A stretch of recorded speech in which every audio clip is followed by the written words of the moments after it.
Some of you might be wondering what this painting is. Well, this is a painting from 1844, and this is from Horace Vernet, the American painter, and it's his depiction of the Hebrew prophet Jeremiah from the Old Testament of the Bible. This is Jeremiah, the weeping prophet. And this is his depiction of this Hebrew prophet Jeremiah. And if you read the book of Jeremiah, Jeremiah was born in the year 650 BC in the kingdom of Judea. And at that time, the kingdom of Judea was experiencing a lot of injustice, I guess you could say. At the time, the gap between the rich and poor in the kingdom of Judea was rising very significantly. And the rich people were becoming more and more ruthless. They were finding loopholes in the Hebrew law through which they could utilize poor people as slave laborers to build their great mansions. They also, according to the Hebrew law, they had provisions to care for widows and orphans, but those were being ignored, and widows and orphans were being left destitute and hungry. And at the same time, the rich were also engaging in human sacrifices, and they were burning infant babies, and they were engaging in all kinds of rituals and such. And Jeremiah was not from the priesthood. He was just an ordinary person. And he spoke up against the rich and powerful in the kingdom of Judea. And I want to point out something about that, because it's very, very easy to speak up against people who have no power. It's very, very easy to condemn people who have no power. And I hear that when you turn on CNN. You know, they'll sit there, some Hollywood celebrity. I'm so morally opposed to these people who vote for Donald Trump. These people in Texas and Alabama, they're bad people. I condemn them. I morally oppose them. It's just so wrong. And they sit there, and then the cameras go down, and they're like, all right, time to go party with P. Diddy. Time to get on Jeffrey Epstein's airplane. It's ridiculous. It's so easy to grandstand against people who have no power. But if you start calling out the rich, and you start calling out the powerful, that's when the consequences begin. And Jeremiah did that. And in fact, one of the people who was the most opposed to Jeremiah was the priesthood. Why? Because he was calling out the priesthood. He was saying that the priesthood, they were complicit in the crimes of the rich. They were complicit. They were enabling the rich to get away with what they were doing. And so he called out the priesthood, and he built a movement. And all kinds of people in the kingdom of Judea started gathering outside the temples to listen to Jeremiah's preaching, to put on sackcloth. And the message was, we've got to change our ways. We've got to repent. If not, we're going to lose our country. And he said that if they could change, and if they could start caring for the widows and orphans, and if they could start having a society that was not tricking people into cheap labor, and if they could actually go back to their principles, they could save their country. He said, for if you thoroughly amend your ways and your doings, if you thoroughly execute judgment between a man and his neighbor, if you oppress not the stranger, the fatherless, the widow, and you shed not innocent blood in this place, and neither walk after other gods to your hurt, then I will cause you to dwell in this place, in this land that I gave your fathers forever and ever. That if you can turn things around, we can stay here. But if not, we're going to lose our country. And Jeremiah was building this movement of people in the kingdom of Judea, calling out the rich and powerful, and he got a great boost in social media terms. There was somebody who really liked what Jeremiah had to say, and that was the king, Josiah. The king Josiah was seeing that they had enemies, and that there were other countries that could attack them, and that the way the rich were behaving and conducting themselves was tearing apart the social fabric they would need to resist a foreign invader. So King Josiah, who was himself from the rich and powerful class, decided he was going to boost Jeremiah. So he began promoting Jeremiah and encouraging people to listen to Jeremiah's speeches and promoting him. And Jeremiah was able to thrive and build this mass movement because he was trying to hold the country together. But then the king died. And after the king died, the new king who came in was somebody who was in with the rich and their human sacrifices and their parties and didn't want to hear what Jeremiah had to say. And so this new king did not protect Jeremiah from the priesthood. And the priesthood moved in to very ruthlessly begin to persecute Jeremiah.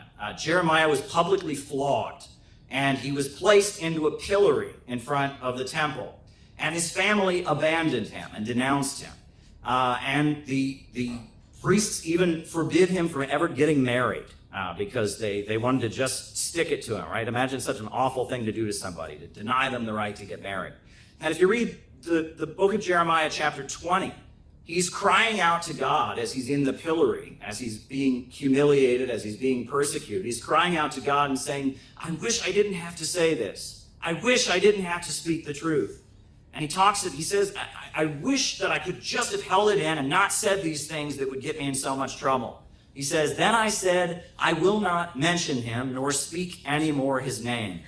But his word was in mine heart as a burning fire shut up within my bones. And I was wearying of forbearing, and I could not stay. He couldn't hold in the truth. He knew what was going on. He knew how unjust it was, and he just couldn't hold back. He had to keep speaking despite all the persecution he was facing, despite losing his family, despite being put in a pillory, despite not being allowed to marry. He had to keep speaking up. And he's saying to God, why can't you just let me not say it? Why are you not letting me just hold back? That's Jeremiah. And what happened? Well, after Jeremiah was subjected to all this persecution and was isolated, was made into a social pariah, what happened? Well, Babylon invaded the kingdom of Judea, and the Israelites were subjected to 70 years of enslavement. And everybody knew that Jeremiah was right. And the whole reason we have the book of Jeremiah is because somebody, it's funny, this painting is inaccurate. Jeremiah was illiterate, so there's no way he could have been writing. This is an inaccurate painting. Back then, most people couldn't read or write. But Jeremiah, at that point, everyone realized he was right, and he fled to Egypt, and a scribe named Baruch transcribed his very poetic sermons so they can be preserved. And for the 70 years that the Israelites were held in captivity, they were all saying, Jeremiah was right. If only we had listened to Jeremiah. He was right. He was warning us that if we didn't turn around, we were going to be destroyed. We were going to lose our country. But we didn't listen. And look what happened. Now, it's kind of a sad story. But the reason it's important is because Jeremiah became kind of the archetype, right? Fast forward 600 years to when John the Baptist was going around, the voice crying out in the wilderness, wearing camel skin and eating locusts. Well, everybody knew he was modeling himself on Jeremiah. Jeremiah was the archetype that all the Hebrew scholars studied.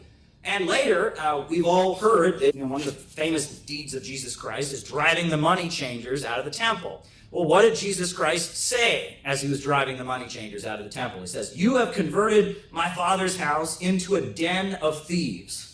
Well, he was quoting Jeremiah.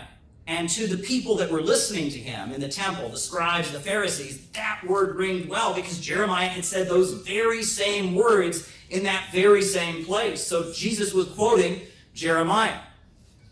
But what does this all have to do with America, right? We're thousands of years in the future.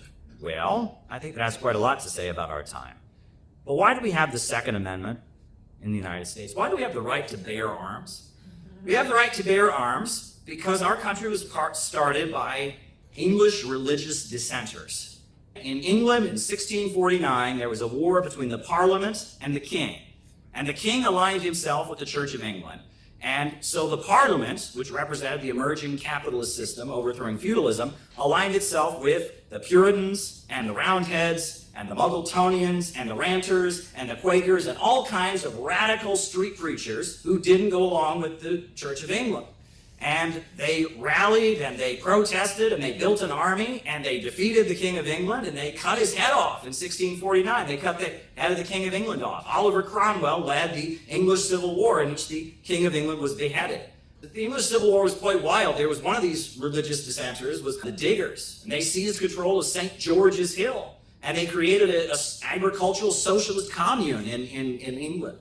Very temporarily. And it was just a radical uprising. At the time, information technology had really changed because this thing called the printing press. And there were thousands of pamphlets being distributed all over England as people were reading the Bible for themselves and reading pamphlets about politics and arguing about who should have the right to vote. It was an upsurge of democracy that these radical preachers, these English religious dissenters were part of. So after all of that was over, and after Oliver Cromwell died, they wanted to kind of cool things down in England. So what did they do? They brought the son of the king who had been beheaded, they brought him back, Charles II. He was fled to France. They brought him back and they put him on the throne. One of the first laws that Charles II made was that no religious dissenter could own a gun. No religious dissenter may own a gun. Why? He didn't want to get his head cut off, just like his father. Well, at that point, a lot of the English dissenters said, now they're taking away our guns. And that's because they don't want us to be able to defend ourselves when what comes next. And they started packing up and fleeing to the New World, to the United States. And when the American Revolution happened, we had the Constitution. But you'll notice that the first time the Constitution was proposed, the 13 colonies didn't accept it. They wouldn't ratify the Constitution unless it had 10 amendments to it, changes. And the first amendment was, Congress shall make no law respecting an establishment of religion, meaning there will not be a church imposed on you, no church in England imposed on you. You have the right to be religious in your own way, and you will never have a state religion imposed on you. Or restricting free exercise thereof, meaning we will never repress your right to practice your religion as you choose. And then the second amendment was, you'll never take our guns away, and you'll never render us defenseless. Yeah. We fast forward to the time we're living in now, and we think about the moment that we're in now, where it seems like the question of the American Revolution, and a question that has hung over U.S. society, is once again back. Are we going to be an imperialist country, or are we going to be a country where working families come first? Are we going to embrace the English system, or are we going to embrace the American system? Or are we going to be a civilization of the sea, or a civilization of the land?